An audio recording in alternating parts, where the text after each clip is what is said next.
Wahai engkau orang-orang yang dicerca oleh orang-orang di sekeliling, yang ditinggalkan oleh dunia, karena engkau mengisihi orang-orang yang dalam bermaksiat, maka bersabarlah, berbahagialah.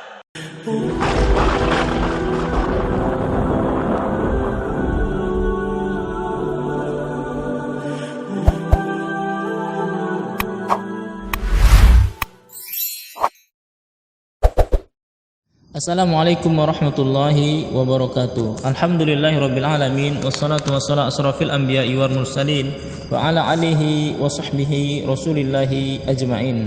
Kaum muslimin, kaum muslimat rahimani wa rahimakumullah. Sahabat fastabiqul khairat yang semoga senantiasa dirahmati Allah Subhanahu wa taala. Bersua kita kembali di dalam majelis Fastabiqul khairat ini. Semoga Allah Subhanahu wa taala berikan kita hidayah dan kecukupan dalam kehidupan kita sehari-hari, dan semoga menghidupkan hati-hati kaum muslimin dalam menerima petunjuk dari Allah Subhanahu wa taala yang telah disampaikan dan dituliskan oleh para ulama ridwan ajmain. Kaum muslimin rahimani wa rahimakumullah, salawat beriring salam senantiasa kita kirimkan kepada Nabi Muhammad sallallahu alaihi wasallam. Kita semoga senantiasa berselawat kepada keluarga beliau, tersampaikan kepada keluarga beliau, kepada sahabat beliau, dan kepada orang-orang saleh yang senantiasa berada di atas agama dan sunnah Rasulullah sallallahu alaihi wasallam. Kaum muslimin, kita sebagaimana permintaan sebahagian salah satu dari sahabat Fastabiqul khairat untuk mengusung tema tentang keutamaan bersalawat, insyaallah kita akan hadirkan sajian tema yang seputar keutamaan dan fadilah-fadilah salawat. Dan ini adalah kita sampaikan menurut apa yang telah kita pelajari dari ulama-ulama kita yang kita hadir dan duduk di dalam majelisnya, dan apa yang telah dituliskan, dibuah karyakan oleh para ulama yang kita telah membacanya. Dan ini adalah murni insyaallah taala buah karya dan hasil yang telah kita pelajari setelah beberapa kali duduk di majelis-majelis para ulama atazi, guru-guru kita. Tidaklah kita seorang ulama yang memiliki karya yang besar, tidaklah kita seorang ulama yang ahli, tidaklah kita ulama yang dipandang cakap atau menguasai sesuatu bidang ilmu. Kita hanyalah seorang thalabul ilm yang berusaha untuk memberikan ilmu yang ia dapatkan kepada kaum muslimin, kepada sahabat Fastabiqul khairat. Semoga sajian-sajian yang kita sampaikan bermanfaat, baik untuk yang menyampaikan dan untuk yang mendengarkan. Insyaallah taala semoga Allah berikan pahala yang berlipat ganda. Amin Allahumma amin. Kaum muslimin, perintah salawat di dalam Islam untuk kaum muslimin adalah suatu perintah yang diberikan pahala oleh Allah Subhanahu wa taala yang besar. Ketika kita bersalawat, kita akan diberikan pahala di sisi Allah Subhanahu wa taala. Membaca salawat ini kepada Nabi sallallahu alaihi wasallam adalah ibadah yang tidak bisa dipandang remeh, sebuah ibadah agung dan balasannya pun besar. Ia juga menjadi salah satu kecintaan kepada Nabi sallallahu alaihi wasallam, sekaligus menjadi faktor dominan untuk menggapai syarat mencintai Rasulullah sallallahu alaihi wasallam dan syafaat Nabi sallallahu alaihi wasallam di hari kiamat kelak. Perintah dan dalil di dalam Al-Quran untuk kita bersalawat kepada Rasulullah SAW yaitu di dalam surah Al-Ahzab ayat ke-56. Dan kita ketahui Allah Subhanahu wa taala pun bersalawat kepada Nabi besar Muhammad sallallahu alaihi wasallam. Kita bacakan ayatnya. A'udzu billahi minasyaitonir rajim. Innallaha wa malaikatahu yusholluna 'alan nabiy. Ya ayyuhalladzina amanu sallu alaihi wa sallimu taslima. Pasti kaum muslimin tidak asing lagi dengan ayat ini. Sebagian di masjid-masjid sebelum azan dibacakan ayat ini. Namun kita sampaikan pada pertemuan kali ini, tidaklah ada bacaan-bacaan menjelang azan. Dan ini tidaklah menjadi dalil. Ini sebagian dari pemahaman kaum muslimin bahwa sebelum azan membaca ayat ini. Ini tidak ada dalilnya. Ini adalah dalil untuk kita disuruh bersalawat, bukan dalil untuk membaca ayat ini sebelum azan. Ini adalah pemahaman yang keliru. Kita tidak membahas itu lebih panjang, kita namun membahas tentang bagaimana keutamaan dan fadilah-fadilah dan keutamaan bersalawat kepada Rasulullah sallallahu alaihi wasallam. Timbul pertanyaan, apa lafaz bersalawat kepada Rasulullah SAW yang sahih, baik dari Al-Quran ataupun dari hadis Rasulullah SAW? Ayat di atas tadi menegaskan satu bentuk teks halawat tertentu untuk dibaca bila seorang muslim hendak membaca salawat untuk Nabi sallallahu alaihi wasallam. Nabi sallallahu alaihi wasallam telah menyampaikan hadis tentang lafaz bersalawat kepada beliau yang sahih. Di antaranya adalah Allahumma sholli ala Muhammadin wa ala alihi Muhammad kama shallaita ala Ibrahim wa ala ali Ibrahim innaka Hamidum Majid. Allahumma barik ala Muhammad wa ala alihi Muhammad kama barakta ala Ibrahim innaka Hamidum Majid. Inilah lafaz yang diajarkan oleh Rasulullah SAW, dan inilah yang paling afdal yang telah diajarkan Rasulullah SAW. Inilah khafiat bersalawat yang diajarkan Nabi kepada para sahabat ridwan ajma'in sebagai jawaban atas pertanyaan mereka mengenai cara bersalawat kepada beliau. Untuk itu akan lebih baik bila lafaz salawat ini diamalkan dalam membaca salawat untuk Nabi sallallahu alaihi wasallam, bukan lafaz-lafaz salawat susunan manusia, meskipun bukan larangan untuk menyusun bentuk salawat sendiri.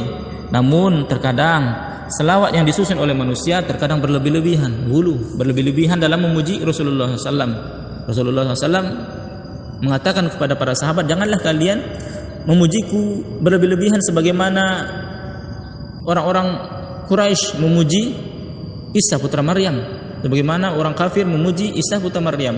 Jadi Rasulullah SAW tidak menginginkan pujian yang berlebih-lebihan. Pujilah Rasulullah SAW sesuai dengan apa yang diajarkan Rasulullah SAW dengan teks yang kita sebutkan tadi. Karena kita mengatakan kecintaan kepada Rasulullah SAW dengan membuat salawat-salawat tulisan manusia, kita mengira ini adalah kesempurnaan, salawat yang paling bagus, namun di sisi Allah Subhanahu wa taala tidak bernilai karena tidak ada tuntunan. Bukankah amal ibadah ini diterima oleh Allah Subhanahu wa taala dengan dua syarat, yaitu ikhlas, berniat kepada Allah Subhanahu wa taala, dan mengikuti contoh ittiba kepada Rasulullah sallallahu alaihi wasallam. Jika terkumpul dalam amalan tersebut syarat ini, maka insyaallah amalan itu akan diterima. Nah, jika kita terpatok dan membuat salawat-salawat selain dari salawat yang Rasulullah SAW ajarkan, saya khawatir, kita semua khawatir bahwa amalan itu tidak diterima di sisi Allah Subhanahu wa taala. Imam Ibnu Katsir mengatakan dalam tafsirnya, Allah memberitahukan kepada para sahabatnya kedudukan Rasulullah SAW di sisinya di hadapan para malaikat.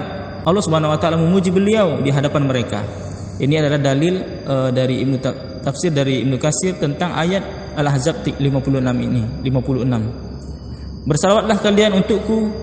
Di hadis yang lain Rasulullah SAW bersabda, "Shallu alayya fa innahu man shalla alayya salatan sallallahu alaihi biha asyra." Bersalawatlah kalian untukku, sesungguhnya barang siapa bersalawat untukku satu kali, niscaya Allah akan bersalawat untuknya 10 kali. Ini dalil untuk kita bersalawat kepada Rasulullah dan diberikan ganjaran satu salawat dengan balasan di sisi Allah Subhanahu wa taala 10 kebaikan. Hadis riwayat Muslim. Kemudian syarat salawat ini adalah ikhlas dan meneladani Rasulullah SAW dalam bersalawat. Inilah yang kita sebutkan di awal tadi, bersalawat adalah dengan salawat yang telah diajarkan oleh Rasulullah sallallahu alaihi wasallam. Dari keterangan di atas nampak begitu jelas bahwa membaca salawat merupakan ibadah yang disyariatkan dalam Islam, dan sebagaimana telah diketahui bersama berdasarkan dalil Al-Quran dan Sunnah serta keterangan para ulama bahwa setiap ibadah akan diterima di sisi Allah Subhanahu wa taala kalau memenuhi dua syarat, yaitu yang kita sebutkan tadi, ikhlas kepada Allah Subhanahu wa taala dan mengikuti contoh yang diajarkan Rasulullah sallallahu alaihi wasallam. Dalilnya tentang diterimanya dalil tentang diterimanya amal, yaitu ikhlas dan ittiba kepada Rasulullah SAW, yaitu di dalam surah Al-Isra ayat 19, yang artinya barang siapa menghendaki kehidupan akhirat dan berusaha melakukan amalan yang mengantarkan kepadanya, yaitu kepada Allah Subhanahu wa taala, sementara ia juga seorang mukmin, maka mereka itu adalah orang-orang yang usahanya dibalasi dengan kebaikan. Inilah dalilnya kita mengikuti contoh Rasulullah SAW dan ikhlas kepada Allah Subhanahu wa taala. Begitu kita melakukan amalan untuk mendapatkan mengharap pahala akhirat dari amalan yang kita lakukan. Jika niat ini tidak ada, maka dia tidak akan memetik manfaat dari amalan, sebab Rasulullah SAW bersabda, innamal a'malu binniyat. Sesungguhnya amalan itu tergantung di niatnya. Hadis riwayat Bukhari. Serta juga karena tujuan beramal adalah untuk menerangi hati kita dengan mengenal Allah serta mencintainya. Ini tidak akan tercapai kecuali jika seseorang meniatkan amalannya guna beribadah kepada Allah dan meraih kepada ketaatannya. Apa bentuk-bentuk ikhlas dalam bersalawat kepada Rasulullah SAW? Yang pertama, hanya mengharapkan ridho Allah Subhanahu wa taala dan pahala darinya. Yang kedua, teks salawat yang dibaca tidak mengandung unsur-unsur yang bertentangan dengan prinsip ikhlas, atau dengan kata lain tidak bermuatan syirik atau kekufuran. Kemudian menisbatkan sesuatu yang merupakan hak khusus Allah kepada yang selainnya dan yang semisalnya. Kemudian meneladani Rasulullah SAW dalam bersalawat. Maksudnya adalah mencontoh salawat yang diajarkan beliau, dan inilah yang paling utama. Kemudian bila menggunakan susunan salawat dari selain Nabi, disyariatkan tidak mengandung unsur kesyirikan maupun gulu yang seperti yang kita sebutkan di awal tadi. Kemudian teks salawat yang berikutnya adalah salawat yang sering dan selalu kita ucapkan, yang ringan, Allahumma sholli ala Muhammad wa ala ali Muhammad. Ini juga salawat yang dicantumkan, dituliskan, dipahami oleh ulama-ulama, ada di dalam salawat atau zikir pagi dan petang, dibaca 10 kali di pagi hari dan 10 kali di petang hari.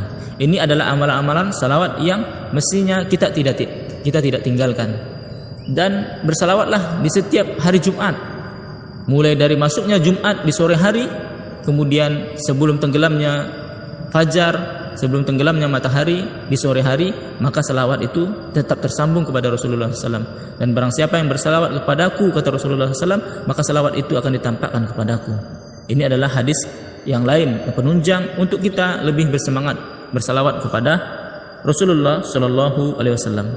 Ingatlah kaum muslimin, salawat ini adalah salawat yang mengantarkan kita mendapatkan syafaat Rasulullah SAW di hari kiamat kelak, tentunya atas izin Allah Subhanahu wa taala. Janganlah kita menjadi bakhil, karena orang yang bakhil, kata Rasulullah SAW, adalah orang yang ketika disebut namaku mereka tidak berselawat kepadaku.